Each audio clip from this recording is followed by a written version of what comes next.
Muy buenos días. Hoy día vamos a conversar sobre la cirrosis hepática. ¿Cuáles son las complicaciones? ¿Cuáles son los factores de riesgo? Quédate, aquí te lo explico. Buenos días, mi nombre es Alex Vidal, soy médico internista. Y hoy día vamos a conversar sobre lo que es la cirrosis hepática. Primero, vamos a hablar de una definición. Para empezar, tenemos que empezar a decir que es una enfermedad difusa y progresiva, y por lo demás irreversible, que corresponde a nivel hepático.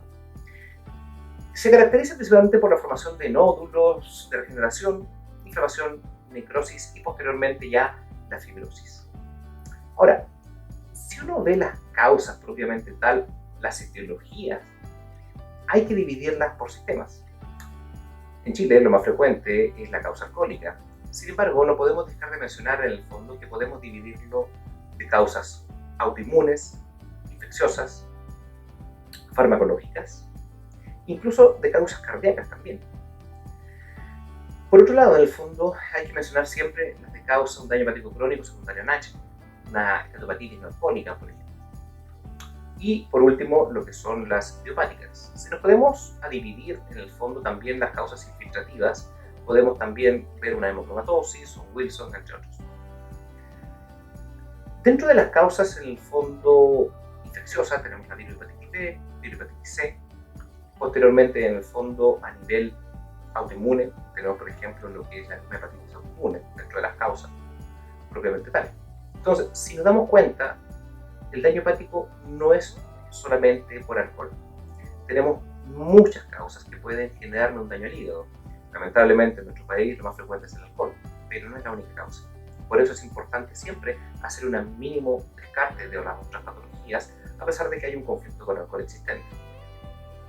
Si nos ponemos a hablar un poco de la fisiopatología muy someramente, tenemos que ver que los hepatocitos presentan acumulación intracelular de triglicéridos con alteración de los procesos metabólicos y lesiones producto del estrés oxidativo que se van acumulando con el tiempo hasta la etapa final, que es la fibrosis.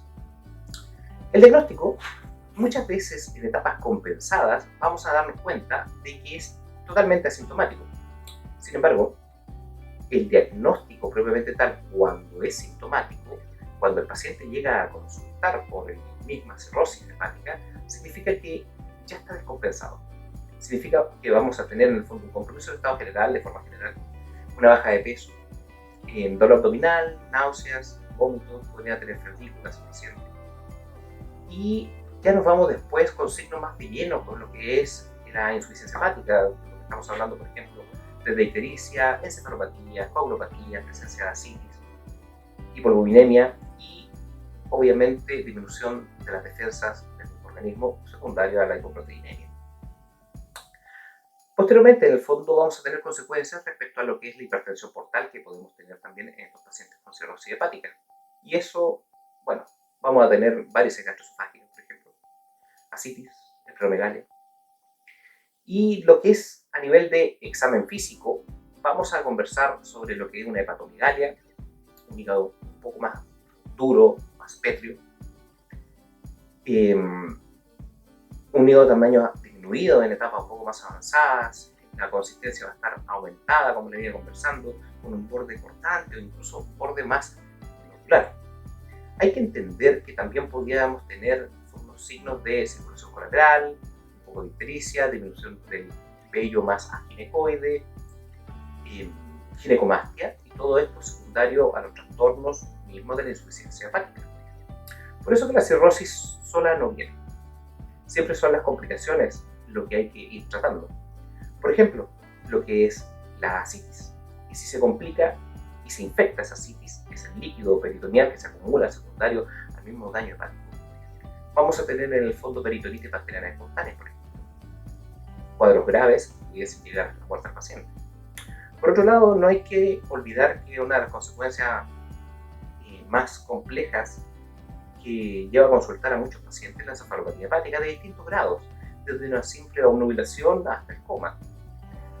Y obviamente también hay que recordar que el daño hepático crónico o la cirrosis hepática también me predispone a algún tipo de cáncer, como lo que es el hepatocarcinoma, que siempre hay que estar monitorizando.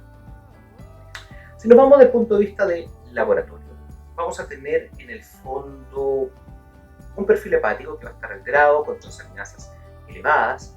Si es que existe una causa alcohólica de por medio, vamos a tener una relación GOT-GPT superior a 2, que ya eso me sugiere una causa alcohólica. Elevado también lo que es la GGT, si hubiese un consumo activo también de alcohol. Por otro lado, siempre como le iba conversando, tenemos que tener, podemos tener un aumento de la insulina y vamos a tener, antes determina un poco más directo dependiendo de las causas. Y posteriormente pide uno de los exámenes complementarios a lo que uno esté pensando. Si estamos pensando virulitis B, virulitis C, uno le pedirá los antígenos necesarios. Si estamos pensando causa autoinmune, por ejemplo, una hepatitis autoinmune, le pediremos un anticuerpo antinuclear, le pediremos inmunoglobulinas con una elevación del IgG.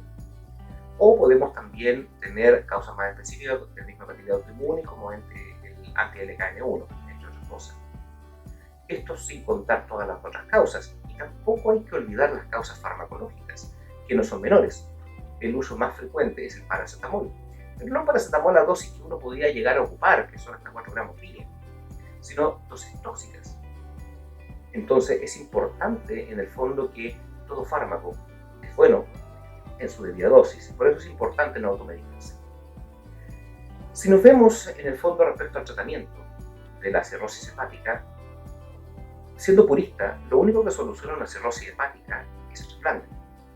Sin embargo, hay que tener en cuenta que para poder postularlo en Chile, por lo menos el trasplante, necesitaba de causa alcohólica una abstinencia a lo menos de 6 meses, entre otros criterios. Entonces, el tratamiento, como es tan escaso el tema de los trasplantes, vamos a estar dado principalmente en el manejo de las complicaciones cuando vayan apareciendo. Eso significa, en el fondo, el manejo de la citis con terapia diurética, el manejo de las encefalopatías hepáticas con lactulosa, por ejemplo, manteniendo una cierta cantidad de deposiciones al día del paciente. Bueno, y después podemos tener complicaciones graves como los síndromes hepatorenales, que podemos requerir el uso de drogas vasoactivas como la terlipresina, la noradrenalina, y llegar a casos más extremos con TIPS o con trasplante urgente. Entonces, también hay que tener en cuenta que las hemorragias de carácter varicial también son frecuentes en estos pacientes. Por eso es importante también tenerlo presente y hacer, dependiendo los criterios, hacer una endoscopía regular en base a ciertos criterios. No todo paciente requiere hacerse endoscopía todos los años. En casos más severos, en el fondo, bueno, tendría que derivar a especialistas para poder, en el fondo, seguir con su manejo. Lo vamos a dejar hasta aquí. Es un tema denso, es un tema complejo porque hay muchas aristas que tratar. Espero que le haya quedado un poco más claro. Ante cualquier duda, en los comentarios, deja tu like y no te olvides de seguir. Nos vemos muy pronto, que estés muy bien.